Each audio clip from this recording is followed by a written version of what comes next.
I recently rewatched the original series of Star Trek, so I thought it would be fun to play through some of the games I remembered as well. In 1992, Ultra Games released Star Trek 25th Anniversary for the Nintendo Entertainment System. Ultra Games was a child company of Konami that was created to get around Nintendo's limit of the number of games a single company could release in a year.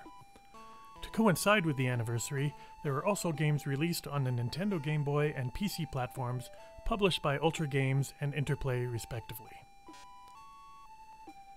The game is a sequel to the events of the original series episode titled A Piece of the Action. While it is not necessary to have seen the episode before playing, it does reference characters from that story as well as others like Harry Mudd.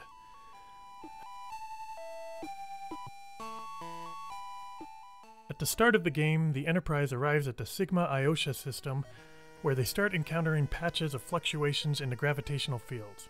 While investigating, a tear in space opens up and flings the Enterprise off to an unknown part of space.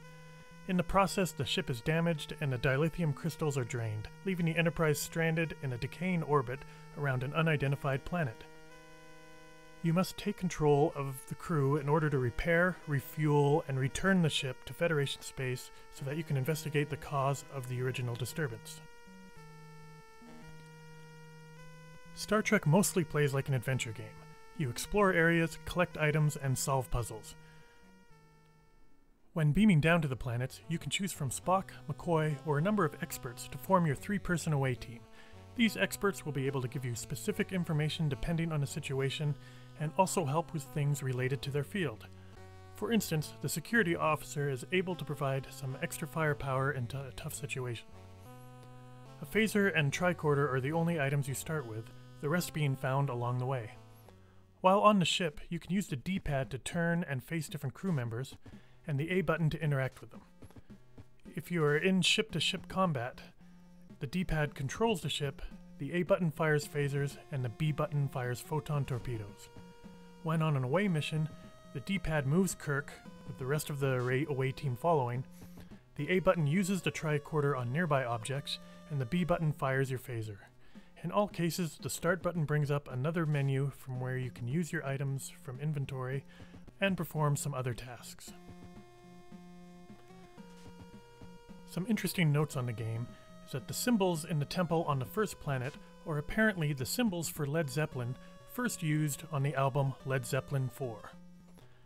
And I'm not 100% sure, but I think the store on Sigma Iosha 2 has Nintendo Entertainment Systems for sale. As a kid, I remember renting this game multiple times. I don't think I ever beat it back then, but I do have fond memories of it, so I was glad when I found a physical copy to buy. Replaying it now, I was pleasantly surprised on how well it held up. The graphics while on away missions are very impressive for the NES, although the graphics on the ship range between good and a little scary. The sounds and music match the iconic cues of the source material pretty well.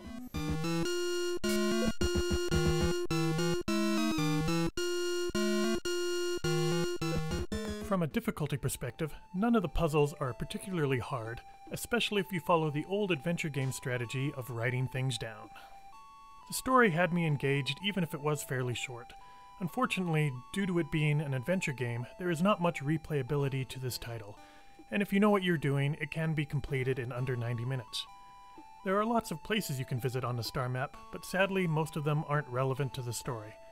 Having said that, the game feels like I am playing through a good Star Trek episode and is worth returning to it again when I want a nice, compact Trek story to play. Unfortunately, I don't believe the game has been re-released in any digital format, so you will have to find a physical copy of the game to play. That was a quick overview of Star Trek 25th Anniversary for the Nintendo Entertainment System. As always, thank you very much for your time.